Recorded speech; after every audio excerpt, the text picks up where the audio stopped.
كتير كتير كتير كتير كتير قوية. أول مرة بعملها، أول مرة باكلها،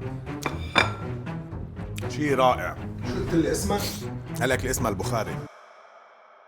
أول شي بدنا نغسل الخضرة ونغسل الدجاج، وقال الدجاج بيتغسل وحقلكم كيف. هول هلا بدنا نشيلهم من النايلون ونغسلهم وحقلكم كيف بيغسلوا الدجاج. جاطوا مصفية لنغسل فيهم الدجاج.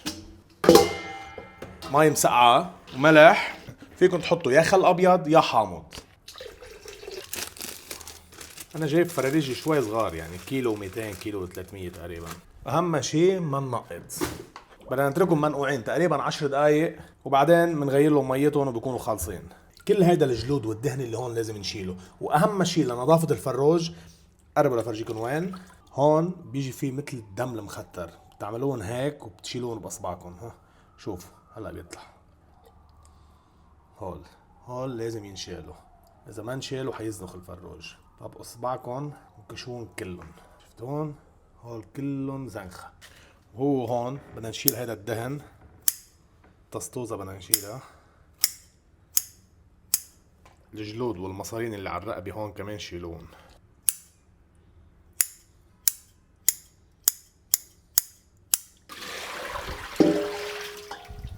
اهم شي ما نطرطش، والباقي كله هين. مشكلة غسيل الدجاج مش بالغسيل بحد ذاته، المشكلة بالطرطشة. هيك صاروا نضاف. وضروري قبل ما نبلش بشغل الخضرة بدنا نجيب معقم ونعقم المجلى كله ونغسله.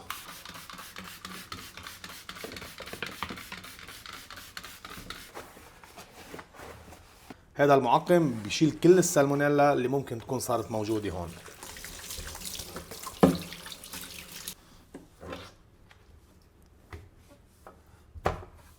الجزر هو أهم مكون بهاي الأكلة. بنقشرهم أول شي، ودي قصة هاي بالنص وهلأ بتعرفوا ليش. نقوا الجزرات يكونوا تخان، لأنه هلأ بدنا نقطعهم، إذا كانوا رفاع بيعذبونا كتير. بدنا كذا راس بندورة يكونوا حمر ومستويين. بدنا حر يكونوا قياسه شوي صغير هيك يعني. بما انه عنا الصحن وسخ خلينا نقشر البصل دغري. انا عم بستعمل بصل هندي بحبه للطبخ كتير، اللي هو البصل الاحمر، هذا اللي بيجي هيك. بتعرفوا شو السبب اللي بيخليكم تبكوا انتوا عم تقشروا بصل او تقطعوا بصل وانا ما ببكي ليكوا عيوني؟ هو انكم بتفعفصوا البصل، يعني البصل بصير يكب ميته. مش لازم ينقص مزبوط، بينفرم بطريقة سكينة قوية. اذا انفعص البصل بدمع. اهو حافعص لكم بصل، ها دمعوا عيوني. العمى ضحيت بعيوني كرمالكم. عملوا اشتراك اوكي، ليك شو عملت بحالي كرمالكم. يا عيوني، هذا لانه فعصت بصل، بس البصل يكب ميته ويطرطش هيك بصير. خلص بزيادة. افتحي البندورة والجزر والحر بدنا نغسلهم، لانه الجزر حتى لو قشرناه لازم نغسله كمان. هلا بدنا نفرمهم، وخشبة التقطيع عظيمة، سكينة غالية، وهاي اللي حنعمل فيها الجزر.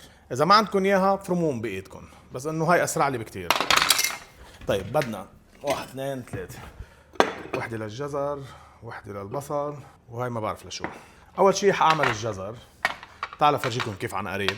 هاي المكنة فيها سنين من هون وفيها شفرة من هون.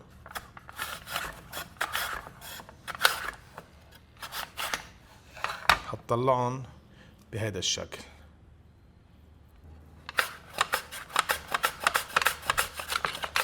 هو الجزرات جاهزين، رفاع وطوال هيك لازم يكونوا. البصل انا نقيتهم حبة وسط لحتى افرمهم وجوانح يطلعوا على الحجم المثالي. البصلة بنقصها 2. في عنا طريقتين بالفرم، يا بدنا نفرمها هيك يا بدنا نفرمها هيك. لما بدنا نطبخ بنفرم هيك، مش هيك للسلطات. السكينة ما بدنا ننزل فيها كبس هيك لحتى ما تكب ميتها، بننزل فيها هيك لورا، هيك لورا. لما نفرمها بهالطريقة البصل ما بيكب ميته وما بينزل دموع ابدا. اذا بفرم 10 كيلو بصل ما بنزل دمعة وحدة.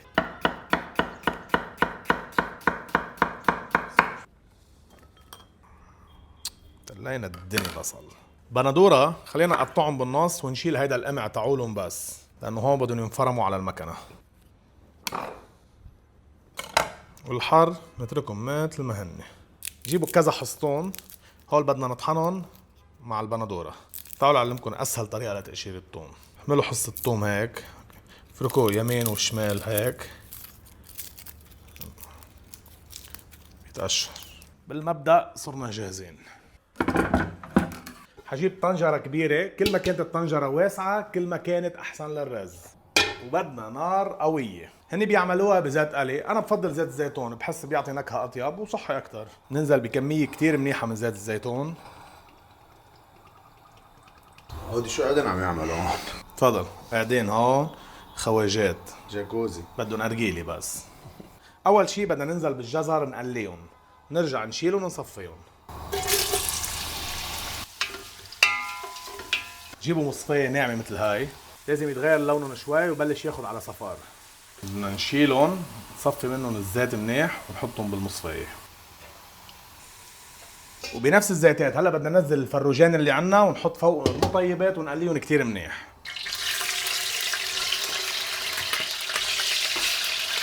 وين ورق الغار؟ هذا ورق الغار، هيدا القرفة. حنحط لومي أسود، فلفل أسود حب، ورق غار وقرفة. اللومي ضروري نفختها أحسن ما تفقع. هاي وحدة وهي اثنين. هيدا قرفة وهيدا ورق غار، فلفل أسود حب. زاروا شو نسيت قلل الزبيب. يلا نفس الزيتات هنشيل شوية زيت على مقلاية ونقلي فيها الزبيب. الزيت بعده حامم، ننزل بالزبيب لحتى ينفش. الدجاج بس ياخد شوية لون نشيله على جنب.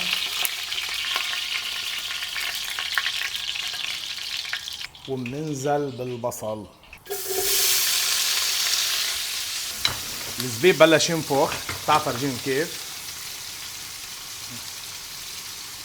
بنشيله نفس الشيء بالمصفية ونحطه فوق الجزر. وبنرجع بننزل بالزيتات فوق البصل، اكيد ما بنكبهم. وحتى تحت الجزر بيكون في زيت بنرجع بننزلهم هون. لازم البصل يشقر شوي مش كتير. هلا بدنا ننزل بالبهارات. بهاراتنا هني فلفل اسود، كمون وملح. بدك تحسبوا حساب الملح للرز كمان. هذا فلفل اسود والاساس هو الكمون، ما فيكم تستغنوا عنه. البصل هيك صار جاهز. نرجع بننزل فوقهم بالدجاج كمان، بنقليهم ضربة كتير منيحة لياخدوا لون ليكونوا تحمروا. خلينا ننقع الرز. اكيد بدنا رز بسمتي حبة طويلة، مش رح نعير اكيد، على البركة. وبدنا نروح نغسلهم وننقعهم، واهم شيء النقع. بس خلينا نقلب الدجاج بالاول. هيدا اللون اللي لازم ياخده الدجاج. بنغسلهم من النشا، بنرجع بننقعهم. واهم شيء نقع الرز يكونوا بمي باردة مش سخنة.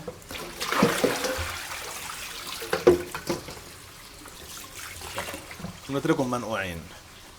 البصل تكرمل وصار اشقر وتمام. هلا بننزل فوقهم بالجزر وبالزبيب.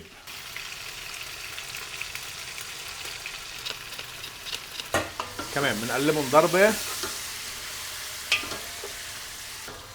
يلا هلا بننزل بالماء بنغمرهم ليستوي الدجاج تقريبا 3/4 الاستوى. واكيد بدنا نغطيهم لحتى البخار يضل جوا ويستووا بطريقه اسرع. وبدنا نجيب بندوره حمراء ومستويه كتير منيح، نحطهم بالبلندر مع توم ونطحنهم كتير منيح على الاخر. هلا بالعاده الطريقه المضبوطه هي انه بيقلوا هول بيطحنون، بيقلوهم مع البصل وبعدين بضيفوا الدجاج وبضيفوا المي.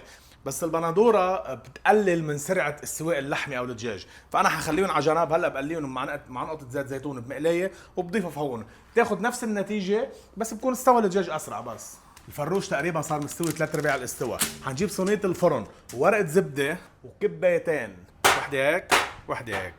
بدنا نعمل اختراع. بدي احاول شيل الفروج حطه هون، بس هول كبايتين ما بيسوا، خليني غيرهم. اوكي هول احسن ارفع من فوق، واذا انكسروا بزعلش عليهم. بدي احاول اقعد الفروج على الكباية، بقص ايدي اذا بيقعد.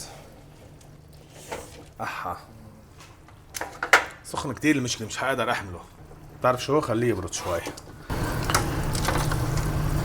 بنخليهم يبردوا شوي. بهيدا الوقت بدنا نقلي هول بندورة، بدنا شوية زيت زيتون.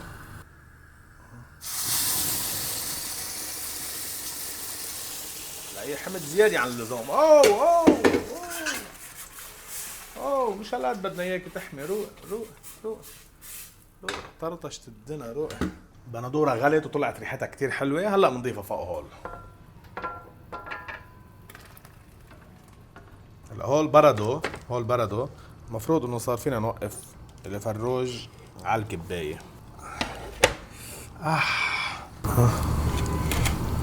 هيك احسن من انه نحطهم بالصحن بالصينية عاد. وهلا بنفوتهم على فرن مولع من فوق ومن تحت مع مروحة اكيد، لانه المروحة بتوزع الحرارة. هون المي عم تغلي. صفيت الرز انا وهلا بدي اضيف الرز فوقهم. الرز نقعناه تقريبا ساعة. للصدفة الجميلة انه عيار المي طلع على القد. لو يزيد مي كنت بدي اضطر شيل منهم. بنخلي النار تحتهم قوية لتبقبق المي. بس المي تصير على وجه الرز بنخفف تحته على الاخر وبنغطيه. هحط معلقة دبس البندورة وزيت زيتون، شوية ملح، وهول اللي بدي ادهن فيهم الفروج. بدي زيد له شوية مي بس حشيله من مية الرز. هيك صارت جاهزة لأنا ادهن فيها الفروج. في فروج انتحر. ليه انتحرت يا حبيبي؟ ليه؟ شو قصرنا معك نحن؟ شو قصرنا معك؟ حتى ما يغار رفيقك انت نزل كمان.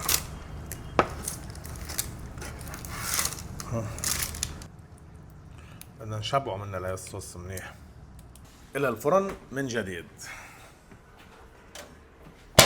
استوت الطبخة يا جماعة، ولكن الطنجرة مسكتها سخنة. عندي إلى مسكات طلع لهم فايدة. أنا قلت بحياتي مش عاوزهم. يا سليم، والله الريحة قوية. الرز جاهز والفروش كمان جاهز. ننقل لهون. هاي العظمة اللي بالنص ما لها عازة.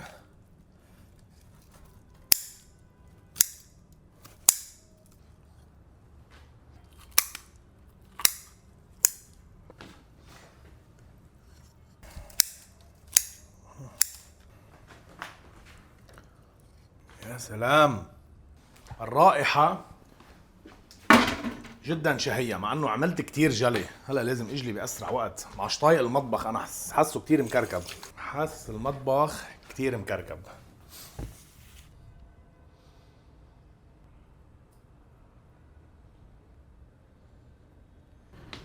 انا حاكل مثل ما هني بياكلوها. لا مكان للملاعق، بالايدين. الرز روعة، فروج روعة ومستوي. وليكوا قد ايه ابيض.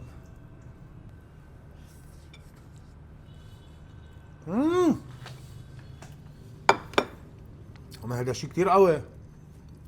او انا عملته كتير قوي. لحظة الخرطش لقمة تانية. اذا هيك هاي اللقمة.